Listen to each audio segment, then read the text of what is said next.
ছেলের বাবা ইঞ্জিনিয়ার, ছেলের বাবা হতে পারে ডাক্তার। ছেলেকে বিয়ে করাবে, সে খোঁজ নিতেছে রিক্সার ড্রাইভারের কাছে। আরে ভাইয়া, আপনি তো বোঝা উচিত যে আপনি একজন যার ডাক্তার, আপনি একজন ইঞ্জিনিয়ার, আপনি খোঁজ নিতেছেন কার কাছে? রিক্সার ড্রাইভারের কাছে। আপনার জ্ঞান আর রিক্সার ড্রাইভারের জ্ঞান কি এক হবে? কখনো না। মাথায় রাখবেন, আপনি আপনার জায়গায়, রিক্সার ড্রাইভারের জায়গায়। সে যত জ্ঞানী হোক, তার মাথায় শিক্ষাগত যোগ্যতা কম। তাই একজনকে ছোট করে কথা বলতে সে মোটেও দ্বিধা করবে না।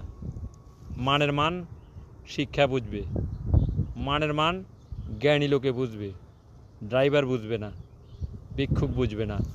আমার কথাটা যদি ভালো লাগে অবশ্যই